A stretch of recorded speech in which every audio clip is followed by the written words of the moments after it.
students, once again I welcome you in another online class of Didi Mother International School. In this class I am going to explain a new chapter, Emerging Modes of Business. We have already studied the concept of business. Now in this chapter we are going to study a new phase of business. In this competitive age, the concept of business is also changed.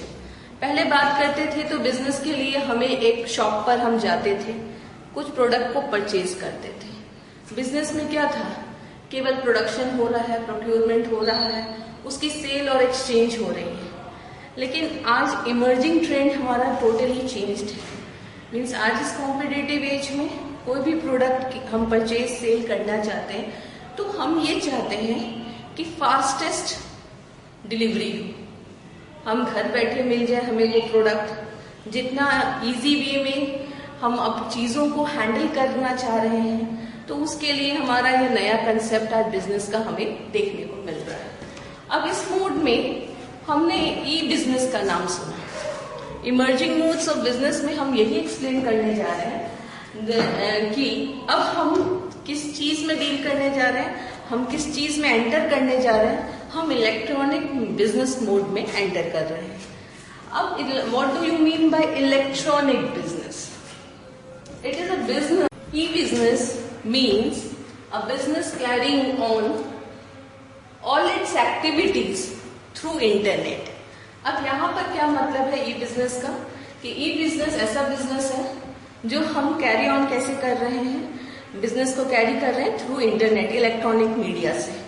Electronic media जो आजकल अगर normal simple सी language में मैं आपको समझाना चाहूँ, जो online shopping कर रहे हैं हम, ये हमारा इलेक्ट्रॉनिक वे है. तो e business is carrying, e business refers to business carrying all its activities through internet और थ्रू इलेक्ट्रॉनिक मोड. अब इसके डिफरेंट स्कोप्स के बारे में पढ़ते हैं. स्कोप्स में first of all we have B2B commerce. B2B commerce, here B stands for business unit and B stands for business unit. Here transaction is done between two business units. अब यहाँ question ये हो सकता है कि कोई भी डीलिंग, कोई भी ट्रांजेक्शन दो बिजनेस यूनिट्स में कैसे हो सकती है? बिल्कुल पॉसिबल है. ट्रांजेक्शन दो बिजनेस यूनिट्स में कैसे पॉसिबल है? By the medium of collaboration. दो बिजनेस यूनिट्स एक साथ मिल रही है, कोलैबोरेट कर रही है, या फिर एक बिजनेस यूनिट ने दूसरे बिजनेस यूनिट से टेंडर्स इनवाइट किए, कोटेशंस इनवाइट किए, तो ये ट्रांजैक्शंस हो रही है ना. तो ये हमारा B2B कॉमर्स के डिफरेंट फेजेस है.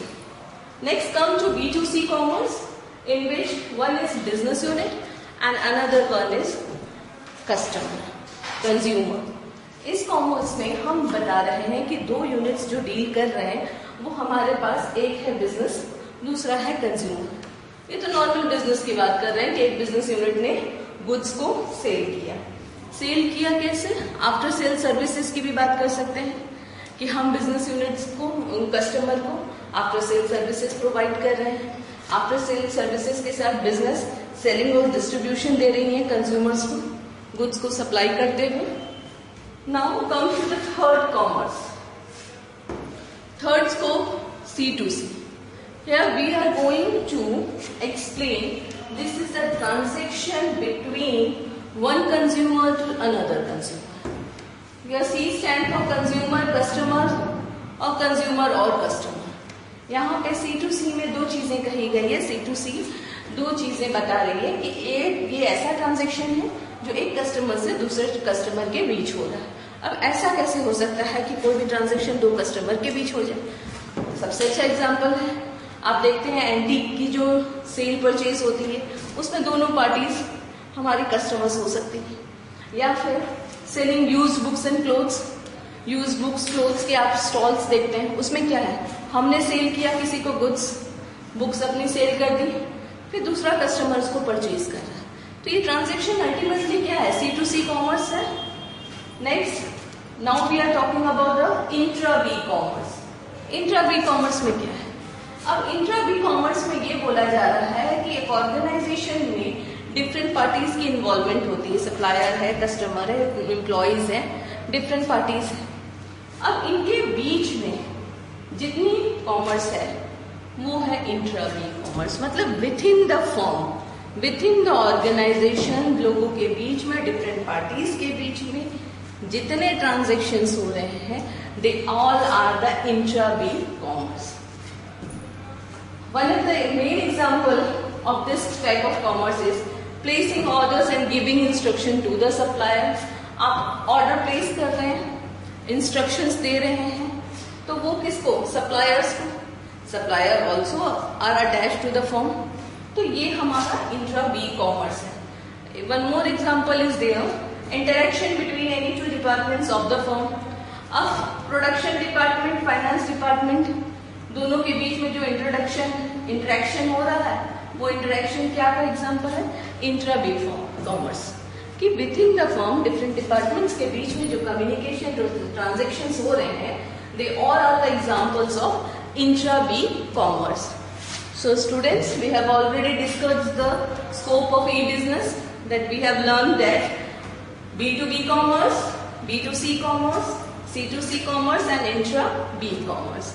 These all are the scope of e-business. Now I am going to explain another topic, opportunities or benefits of e-business. अब इतनी चीजें तो हमने स्टडी कर ली कि ये किस तरह हो सकता है। अब बात है कि इस e-business से हमें benefits क्या क्या है। When we are talking about the e-business, first benefit is easy to form or lower investment is required to establish a e-business. Easy to form, low investment. अब ये दोनों चीज एक चीज की तरफ हमें एक इशारा कर रही है। जब हम पहले बिजनेस की बात करते थे, we need some showrooms, shops to present the product in front of customers. But through e-business, these things are not required. अब आपको ऐसा प्लेटफॉर्म की जरूरत नहीं है कि एक आप शॉप परचेज करें, एक शॉप हो आपके पास, एक डेस्टिनेशन हो जहां पर आप अपने गुड्स को रिप्रेजेंट करें। तो इस इन्वेस्टमेंट से आप बच गए। तो ई बिजनेस स्टार्ट करना हमारे लिए ज्यादा इजी है as compare to traditional business, and we face lower investment. यहाँ पर इन्वेस्टमेंट की रिक्वायरमेंट इतनी नहीं है। एक्चुअली फिक्स एसेट्स जब हमें जनरेट करने हैं बिजनेस के लिए, वहां पर हमारी इन्वेस्टमेंट की रिक्वायरमेंट ई बिजनेस के केस में नहीं है। So we have lower investment required for establishing a e business. Next is convenience. E business is more convenient as compare to other business. E business आप घर बैठे एक single mouse की click से, एक सिंगल क्लिक से आपने order place किया with in 2 to 3 days, destination के अकॉर्डिंग आपको ऑर्डर डिलीवर भी कर दिया जा रहा है। तो ये कन्वीनियंटली, इसके लिए आपको मार्केट नहीं जाना है। कन्वीनियंटली आप अपने घर पर बैठे हुए रहकर एक प्रोडक्ट को ऑर्डर करते हैं, उसकी परचेजिंग कर सकते हैं। नेक्स्ट इज स्पीड फास्टर है। अब हम नॉर्मल शॉपिंग की बात करें, नॉर्मल परचेजिंग, सेल परचेज के बारे में बात करते हैं। We go to different shops, select करते हैं। यहाँ पर आप बैठ के स्क्रीन के सामने ज्यादा फास्ट प्रोडक्ट के फीचर्स, इंपॉर्टेंस, बेनिफिट्स, डिमेरिट्स सबको कंपेयर करते हुए उसी टाइम ऑर्डर कर लेते हैं। तो ये हमारे पास ज्यादा fastest mode of e business है। Next come to global reach through electronic media. एक बिजनेस यूनिट सभी तक नहीं पहुंच सकता, लेकिन थ्रू इलेक्ट्रॉनिक मीडिया हम इस बिजनेस को कंटिन्यू कर रहे हैं। तो ये ग्लोबली सब तक पहुंच रहा है। छोटे छोटे जो एरियाज हैं वहां तक भी हम प्रोडक्ट्स को डिलीवर करते हैं, लोग हमारे प्रोडक्ट को जानते हैं। तो इसके लिए कोई ज्योग्राफिकल, ई बिजनेस के लिए कोई ज्योग्राफिकल बाउंडेशन नहीं है, ये कहीं भी अपनी रीच बना सकता है। Next is cost saving. सही बात है, आप मार्केट जाते हैं, वहां तक क्या कॉस्ट नहीं लगने वाला है, कम से कम आपने घर बैठे ही शॉपिंग की तो ये कॉस्ट भी बचा लिया। दूसरी चीज होती है electronic businessmen, they purchase goods direct from the manufacturer. Sometimes they eliminate the middlemen, so the cost is less here as compared to normal business. So we have different benefits of e-business. First one is easy to form and lower investment is required here. Second is it is convenient in shopping. Third one is speed, global reach, and also cost saving. So these all are the different opportunities or benefits of e-business. So students, revise it thoroughly. That's all for today. We will meet in another class of emerging modes of business. Bye students.